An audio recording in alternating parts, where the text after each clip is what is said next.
Hello everyone and welcome back to the channel. We're here, the international break is over and we're back finally with Premier League action tonight, our time. But obviously if you're watching from the UK or anywhere in Europe, Premier League's back today, and what a game week to come back. Plenty of storylines, which I'm very, very excited about this weekend. So I'm very excited to sort of get into it. This is going to be a bit more of a recurring video that's going to happen more often than not on the channel. So if you are excited for these types of videos, make sure you like, comment, subscribe, share it around.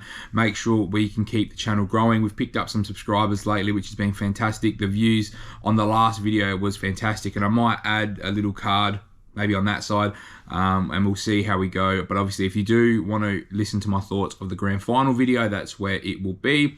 But let's get straight into our Premier League preview for game week 9, I believe it is. We're really starting to march on, and I think the main draw card, there's two big draw card games this week, but the first one is the North London derby, the first game of the round, and this is probably the most important North London derby for many, many, many years, because Spurs, albeit they're in some pretty good form at the moment, but they're not playing the best football, whereas Arsenal are absolutely flying. And if you told me at the start of the year that Arsenal would be in the position they're in, I would have thought you were absolutely lying, but they're playing some brilliant football as well. And this is probably the game I'm looking forward to the most this weekend. It's got lots to offer.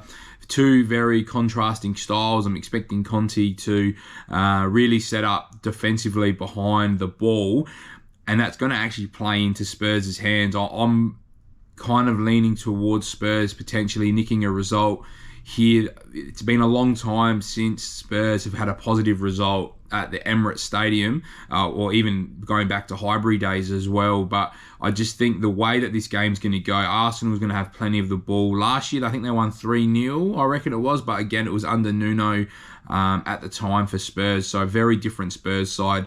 Now they've got Kulusevski, Son, Kane, and if they're going to sit in deep, I fear for Arsenal here in this game. I think if Spurs can play the way that they normally do and the defensive football that they've been playing, I think Arsenal may struggle to break them down multiple times. And, you know, with the pace of Son and Kulusevski and the smarts of Harry Kane to drop in and play those passes in behind, I think Spurs are going to be pretty well primed for a good result here. So I'm going to say Spurs are going to win 2-1. I don't think they keep a clean sheet. I see Son and Kane getting on the score sheet. I think Son probably starts tonight as well. Obviously a couple of weeks off, and his form in the last game against Leicester, where he scored a hat-trick off the bench, probably is enough for him to get back in the starting 11. So I'm going to say that Son and Kane are both going to score, and I'd say Gabriel Martinelli may jag one. He normally tries to find goals. He normally does find goals in bigger games, to be perfectly honest. So wouldn't surprise me if Gabriel Martinelli gets involved in the action.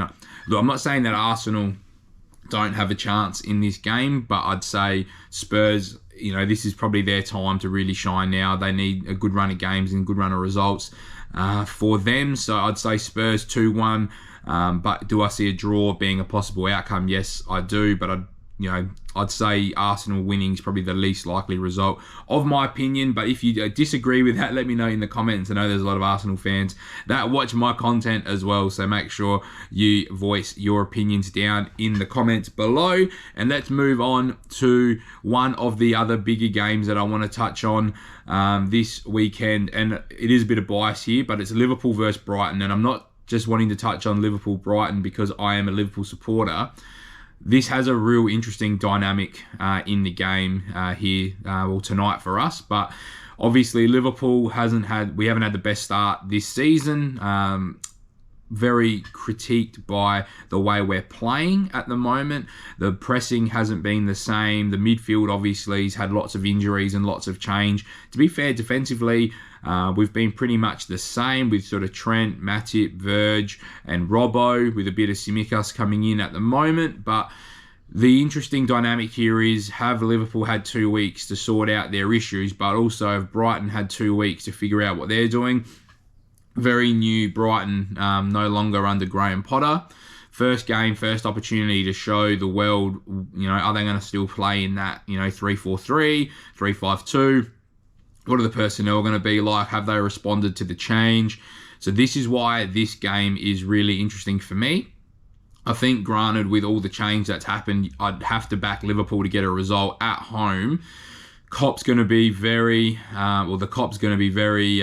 edgy for a positive result, and I think Liverpool are in desperate need of 3 points here, because we then play Arsenal and Man City back to back, I'm pretty sure, in the next 2 games. So I'm expecting Salah may drift a bit tighter inside, allowing Trent a bit more opportunity to drive from the wider channels, which I'm hoping, because when we do seem to see that, then Liverpool tend to play a lot better. So I'm hoping that we can get a positive result. I'm going to say Liverpool are going to win 3-1. I think Brighton still find a way to score, whether that be through Pascal Gross or Trossard or Danny Welbeck.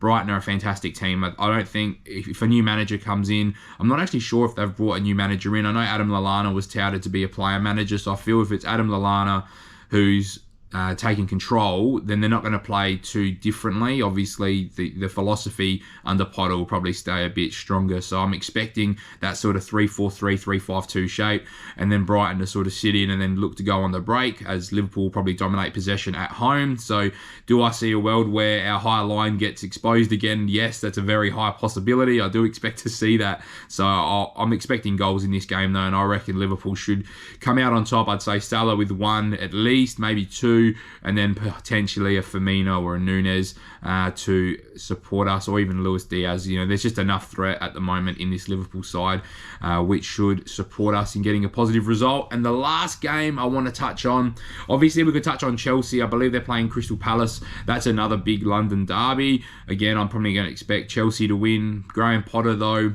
I don't know. Palace are settled. They know what they're doing under Patrick Vieira. There's definitely a world where I see Crystal Palace getting a result. I didn't actually want to touch on this game, but I'd say probably a Chelsea win, though. Still, the quality's so good. The last game I want to touch on, I don't want to make these videos too long, because, you know, we want to try and keep them under 10 minutes. But Manchester United, Manchester City, Sunday night, our time, Sunday prime time, over in the UK. Well, not in prime time, it's the midday kickoff, isn't it? But that's a huge game. Man United do look a lot better under Ten Hag at the moment. Again, similar to Arsenal, 2 teams that at the start of the season I didn't think would have the drastic turn around that they've had. Man United obviously started a bit slower than Arsenal have, but I think in patches United have looked really, really good. Unfortunately, though, I don't think it's going to be enough to deter Manchester City. They're a very, very strong side. They're just ticking on all cylinders at the moment. And Man City, Pep's got them firing. Erling Haaland, again, is just on another planet compared to everybody else at the moment. So I'm not really expecting the Man United defence to be able to, you know, contain him. It looks like Maguire's not going to play as well. But I don't see a world where if it's Varane and Martinez, or Lindelof and Martinez, they're going to be able to contain Erling Haaland. I think they just create too much for him. There's too many ways for Haaland to score, whether it's in behind, whether it's crosses into the box, whether it's set pieces. There's just too many opportunities for Erling Haaland to be successful in this Man City team. There's players like Bernardo Silva playing out of his skin as well at the moment. Phil Foden will be able to, you know, pick the lock. De Bruyne from deep.